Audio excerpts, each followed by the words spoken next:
जय श्री राम मेरे प्यारो, मैं ऋतिक बघेल स्वागत करता हूं आप सभी का आपके YouTube चैनल बघेल क्लासेस पर। और आज की वीडियो में बात करेंगे क्लास 10th के इंग्लिश के क्वार्टरली एग्जाम के सॉल्यूशन के बारे में। जी है मेरे प्यारो, जो गवर्नमेंट स्कूल में त्रैमासिक परीक्षा हुई है इंग्लिश की, उसके सॉल्यूशन के बारे में। तो सबसे पहले हमारा जो सेक्शन था वो रीडिंग सेक्शन था। उसमें हमारा जो फर्स्ट क्वेश्चन था वो था read the following passage and answer the question given below.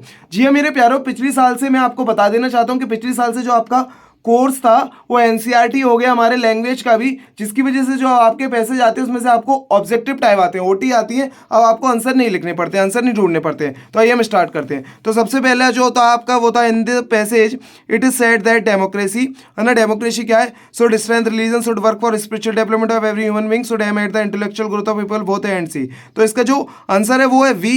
वैसे तो बी और सी दोनों होना चाहिए, लेकिन बी और सी का दोनों का ऑप्शन नहीं था, ए और सी का था। तो जो आपका आंसर रहेगा वो आपका बी रहेगा। हम चलते हैं हमारे नेक्स्ट क्वेश्चन पे।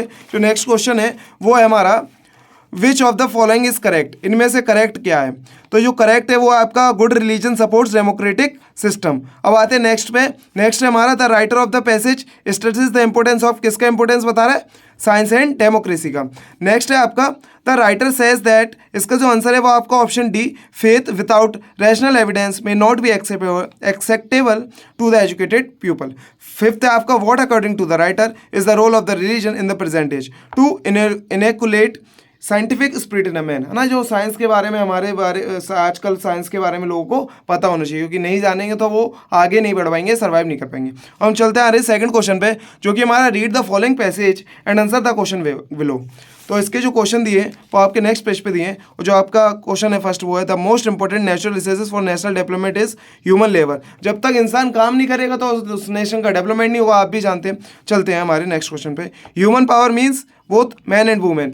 हम चलते हैं थर्ड क्वेश्चन पे, जो कि है the ignored and overlooked for factor in the development of role of women. जो बताया गया रोल ऑफ वुमेन अभी कम है हमारे देश में, है ना, तो उसके बारे में। Women have hardly any voice in family और community decision legal of economic status, यही बताया गया। और फिफ्थ क्वेश्चन है आपका women power is an essential power in the development. किसी भी नेशन को बढ़ाने में वुमेन का भी हाथ होता है, तो वो होना जरूरी है। हम चलते हैं नेक्स्ट क्वेश्चन पे, जो कि हमारा सेक्शन बी राइटिंग, उसमें जो आपका क्वेश्चन दिया है read the following passage carefully and answer the question below. इसमें आपको आंसर लिखना था, इस पे नोट्स बनाना था, इस पे स्विचेबल टाइटल देना था। क्वेश्चन फोर्थ आपका जो आया है वो एप्लीकेशन आई है बुक बैंक वाली।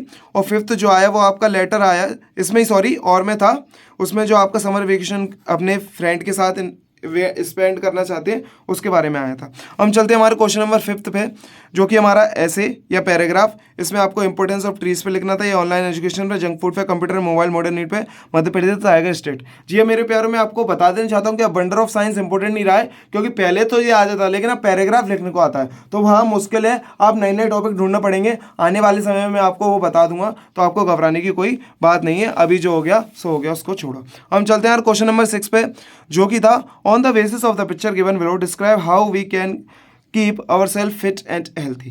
जी है मेरे प्यारो, तो यहाँ ये दिया गया है वो फिट हेल्थी के लिए क्या किया है, ड्रिंक मोर वाटर, एक्सरसाइज करेंगे, रिड्यूस, हम स्ट्रेस कम लेंगे, अच्छा खाएंगे। इसलिए जो हम इन सबको करेंगे तो हमारी जो लाइफ है वो हेल्थी रहेगी और हम फिट भी हेल्थी भी रहेंगे। इसके ऊपर आपको टॉपिक नोट मेकिंग करनी थी, या है ना, पिक्चर कंपोजिशन करना था एक तरीके से, तो आप समझ गए होंगे। अब हम चलते हैं हमारे फिल इन द ब्लैंक्स पे। नेक्स्ट क्वेश्चन जो हमारा ग्रामर का था, तो I dash Y that mobile if I add money. ये पास में जा रहा है ना, इमेजिन कर रहे हैं तो विल तो आएगा नहीं, वुड आएगा यहाँ, है ना। पास में इमेजिनेशन जो भी हो रहा होगा तो वहाँ वुड लगाते हैं। अब सेकंड है he worked hard he felt, क्या आएगा इसमें, अनलेस ही वर्कड हार्ड, मतलब वो नहीं दे रहा है, हमको क्वेश्चन नहीं दे रहा है, तो इसमें जो आंसर है वो आपका दो है।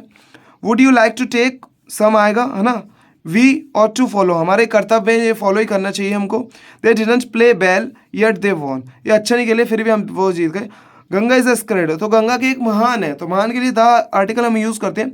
अब डू एज डायरेक्टेड पे आते हैं, ये भी 5 करनी थी ना, 6 दिए 5 करने, आपको घबराने कोई नहीं, कोई से भी 5 आप कर सकते हैं।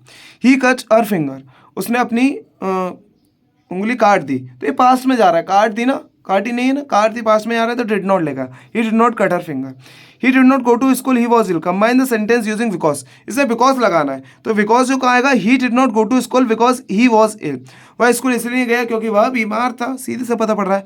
Anil has 2 pens change into present perfect tense, Anil के पास 2 पेन है, अब इसको प्रेजेंट परफेक्ट में लेके जाना है। हैज का थर्ड फॉर्म आपको पता होना चाहिए, हैज, हैव, हैड, तो अनिल हैज हैड 2 पेन्स, ये होना चाहिए आपका। He is so ill that he can't go to office, rewrite too और टू को लगाना है, तो he is too ill to go to office, यही बनेगा। The man is an army officer, the man is standing by the principal, combine the sentence using who. दो प्रकार से आप इसको बना सकते हैं, या तो आप ऐसे बना सकते हैं the man who is an army officer who is standing by the principal, या the man who is an army officer is standing by the principal. जैसे भी आपने बनाया आपका सब सही है। They were making toys, change passive voice बताना है, तो ये आपका जो पीछे दिया हुआ ऑब्जेक्ट वो आपके आगे जाएगा। टॉयज वर बीइंग मेड, है ना, ये आपका आंसर होगा।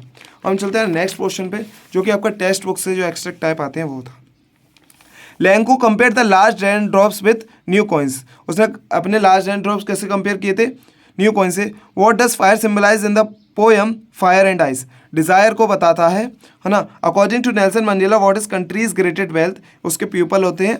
The poem Amanda is composed by the Robin Klein. या आपने टेक्स्ट बुक पढ़ी हुई तो ही आ गए, या आप अपने आप से इसमें से ढूंढ के कुछ नहीं मिलेगा। चलो देखते हैं अब हमारा नेक्स्ट एक्सट्रैक्ट। तो उसमें था आपका first question, who is the writer of the lesson from which his text has been taken, है ना। इसके जो राइटर हैं वो नेल्सन मंडेला है। A man who takes away another man's freedom is a prison of hatred, है ना। Find out the word from the above text which is opposite to the word. Wide मतलब बड़ा होता है और नैरो मतलब छोटा होता है, सकरा सा होता है। अब जी सेकंड एक्सट्रैक्ट हमारा पोएम वाला है, तो इसमें जो फर्स्ट लिखा हुआ है from which poem have the lines have been taken, ये हमारा जो एक्सट्रैक्ट दिया है वो किस पोएम में से लिखा गया, how to tell wild animals. Who has written this poem, इसको किसने लिखा है, कैरोलिन वेल्स ने। What does the word beast mean, beast means animal होता है ना, एक तरीके से बहुत बड़ा एक एनिमल ही कोई हम, वीस्ट में तो दानव होता है लेकिन बहुत बड़े एनिमल को ही हम वीस्ट कह सकते हैं, कि वर्ड इंसेक्ट तो छोटे छोटे होते हैं। अब आपके जो क्वेश्चन आंसर थे वो 6 करने थे आपको, 7 में से जो आपके बुक में से लिए गए हैं, है ना। नेक्स्ट भी आपके क्वेश्चन आंसर ही है, नेक्स्ट भी आपके क्वेश्चन आंसर ही है। फिर 75 वर्ड्स का आपका मंडेला वाला क्वेश्चन दिया गया, फिर सेंट्रल आइडिया पोइट्री से दिया गया, है ना। फिर आपका ये दिया हुआ है। तो आई होप आपको समझ आ गया होगा सॉल्यूशन, और आपका जो पेपर है बहुत ईजी आया हुआ है ना, ज़्यादा कठिन नहीं दिया गया है, और आप अच्छे से करके आए होंगे। तो मिलते हैं अगली वीडियो में, तब तक के लिए wish you all the very best, have a great day, जय हिंद।